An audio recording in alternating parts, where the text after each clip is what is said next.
अभी 12 तारीख को या 13 तारीख को विधानसभा परिसर में ही हमने सभी शिक्षकों से, खास तौर से नियोजित शिक्षकों से, जिनकी सेवा का सरकारीकरण की प्रक्रिया चल रही है, उनसे हमने अनुरोध किया था कि धैर्य रखें और सरकार उनके हितों को और उनके कठिनाइयों का ख्याल रखेगी। और मुझे खुशी है कि कुछ संगठनों ने अपने इस आंदोलन को स्थगित करने का भी फैसला किया है। और यह भी बताते हुए मुझे प्रसन्नता है कि जो उनकी कठिनाइयाँ थी या जो शिक्षक प्रतिनिधिगण हम लोगों से मिलके शिक्षकों की कठिनाइयों की बात बताई थी, उसमें से मुख्य रूप से जो बात उभर कर आई थी वो सक्षमता परीक्षा ऑनलाइन लिए जाने के संबंध में था।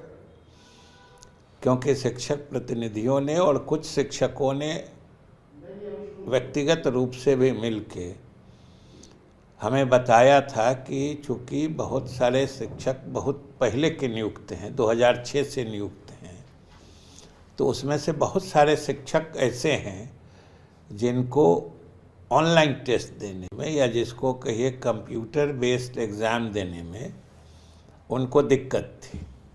और उनकी मांग थी कि ये परीक्षा अगर होनी है तो ऑफलाइन लिया जाए, यानी लिखित परीक्षा ली जाए। तो इसी क्रम में हम लोगों ने, विभाग ने मुख्यमंत्री जी की इजाज़त से और परामर्श से हम लोगों ने ये निर्णय लेने का फैसला किया है और हम लोग ये निर्णय ले रहे हैं कि जो शिक्षक ऑनलाइन यानी कंप्यूटर बेस्ड एग्ज़ाम देने में असमर्थ हैं या नहीं देना चाहते हैं और जिनकी मांग रही है कि परीक्षाएं ऑफलाइन यानी लिखित रूप में ली जाएं, उनके दिक्कतों का ख्याल करते हुए सरकार ने जो 3 परीक्षाएं अभी ऑनलाइन हो रही हैं, इसके अलावा हम लोग 2 परीक्षाएं ऑफलाइन यानी लिखित परीक्षाएं भी लेंगे। वो भी सक्षमता परीक्षाओं का ही अंश होगा, भाग होगा। और इस तरीके से कुल लगभग 5 परीक्षाएं उनके लिए उपलब्ध होंगी। 3 ऑनलाइन होंगी, 2 ऑफलाइन होंगी। जिन शिक्षकों की परेशानी थी कि इसको ऑफलाइन किया जाए, हम लोग लिखित परीक्षा पास करके आए हैं और इसलिए हम लोग लिखित ही दे सकते हैं। और हमारे बहुत सारे प्रतिनिधियों ने ये भी कहा था कि सबसे बड़ी समस्या यही थी शिक्षकों के साथ। तो हम ये बताना चाहते हैं और कि मुख्यमंत्री जी की इजाज़त से और उनकी सहमति से अब 2 अतिरिक्त परीक्षाएं जो ऑफलाइन होंगी, लिखित परीक्षा, दोनों की मान्यता तो बराबर है और मकसद तो एक ही है कि जो नियोजित शिक्षक हैं उनकी सेवा सरकारी हो जाएगी। और मुख्यमंत्री जी ने भी घोषणा की थी कि उन लोगों को भी एक एग्ज़ाम लेके इन लोगों को सरकारी बना दिया जाएगा। और परीक्षा की तिथि भी घोषित हुई। तब फिर शिक्षकों के तरफ से ये एक तरह से कठिनाई बताई गई थी कि ऑनलाइन परीक्षा देने में उन्हें दिक्कत थी। तो इसलिए हमें प्रसन्नता है यह बताते हुए कि सरकार ने मुख्यमंत्री जी की सहमति से ये निर्णय लिया है। और दूसरी बात कि हमने उस समय भी शिक्षकों से अपील की थी, कहा था कि शिक्षक धैर्य रखें, अध्यापन कार्य में रुचि लें, हम उनके कठिनाइयों को ज़रूर देखेंगे। और एक माहौल जो अभी बना है पूरे बिहार में, खास करके ग्रामीण क्षेत्रों में, कि शिक्षा व्यवस्था में, विद्यालयों में शिक्षा जो दी जाती थी, पूरे व्यवस्था में सुधार स्पष्ट रूप से दूर गांव देहात तक दिख रहा है।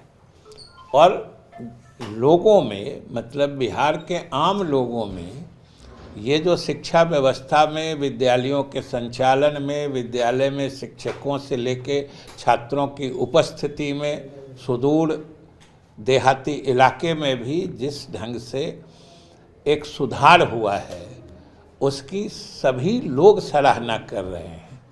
हम शिक्षकों से यही अपील करते हैं कि भाई आप अध्यापन कार्य में रुचि लें, विद्यालयों में शिक्षण का माहौल बेहतर बनाए रखें। आप, जैसा हमने कहा था, हम कोई आपके हितों के विरुद्ध काम नहीं करना चाहते हैं। सरकार का भी एक ही लक्ष्य है, एक ही मकसद है कि यहाँ के बच्चों को, बिहार के बच्चों को हम गुणवत्तापूर्ण शिक्षा दें और हमारे विद्यालय पूर्ण समय के लिए पर्याप्त शिक्षकों के साथ पूरे समय तक चले, यही सरकार का मकसद भी है। और शिक्षकों ने उस माहौल को बनाने में अपना सहयोग दिया है। हम उनसे यही कहेंगे कि वो इस माहौल, इस वातावरण को बनाए रखें। सरकार तो उनके हितों का ख्याल पीछे भी रखी है, आगे भी रखेगी। सबके लिए होंगे, और पास तो एक ही में करना है।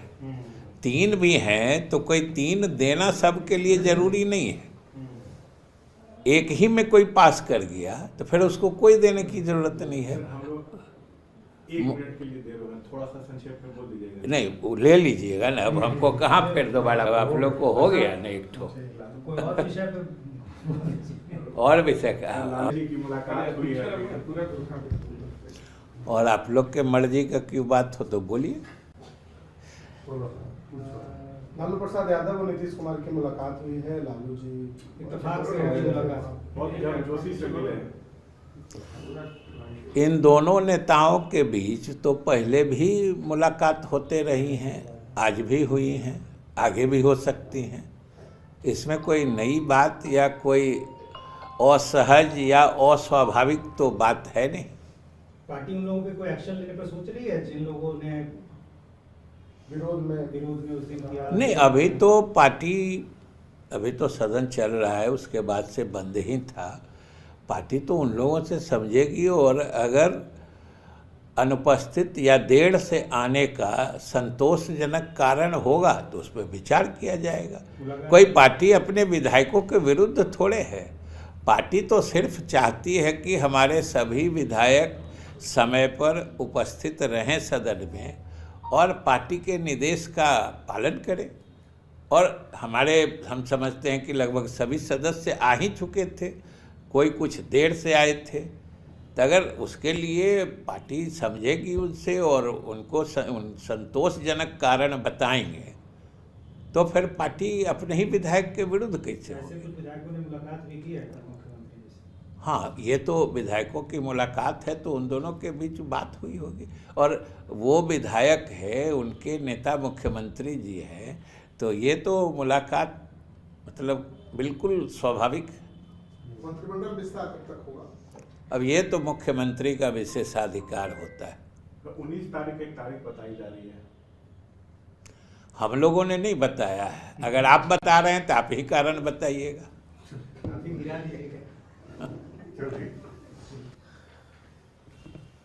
चलिए, कुछ बोल लीजिए। हम तो जब बुलाते हैं तो कोई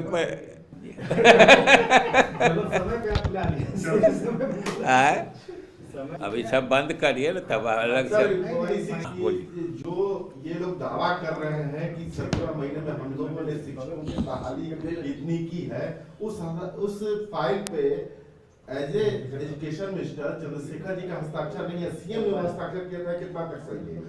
अब इन सब चीज़ों के बारे में उस संचिका को मैंने अभी नहीं देखी है, लेकिन ये बात तो सभी जानते हैं ना कि बिहार लोक सेवा आयोग से परीक्षा लेकर शिक्षकों की नियुक्ति की जाए, ये फैसला हम ही जब शिक्षा मंत्री थे तो मुख्यमंत्री जी के परामर्श पर हम लोगों ने किया था, क्योंकि बार बार शिकायत आती थी कि गुणवत्तापूर्ण शिक्षा के लिए सबसे पहली आवश्यकता होती है योग्य शिक्षकों की।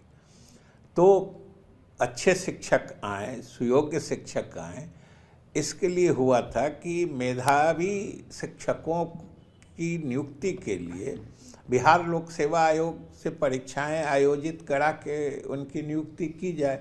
ये फैसला तो उसी समय हुआ था। फिर कुछ मामला जो पहले से, जो ये 2006 के पहले के जो नियुक्त शिक्षक थे, फिर वो जैसे जैसे सेवानिवृत्त होते जा रहे थे तो वो सब पद पुराने पे स्केल के थे और अभी फिर नया पे स्केल है। तो उन सब पदों के कन्वर्सन में मैंने बदलने में की प्रक्रिया चल रही थी। सारे जिला से रिक्तियों की सूचना ली जा रही थी और बस रिक्ति लेके नियम तैयार था, कमीशन को भेजना था, बिहार लोक सेवा आयोग को भेजा गया था। और हम सरकार की तरफ से लोक सेवा आयोग को भी धन्यवाद देते हैं, विभाग की तरफ से, कि उन्होंने परीक्षाएं बहुत ही सही तरीके से आयोजित की और हमारे योग्य शिक्षक चुन के आए हैं और वो पूरे बिहार में ग्रामीण क्षेत्रों तक भी पहुँचे हैं। इससे लोगों में एक सरकारी शिक्षण व्यवस्था के प्रति विश्वास जगा है। इसलिए हम शिक्षकों से भी अपील करते हैं, ये जो एक बिहार में बदलते शिक्षा व्यवस्था का माहौल है, ये जो लोगों को फिर से सरकारी स्कूल में भरोसा बढ़ रहा है, उसको बरकरार रखने की ज़रूरत है।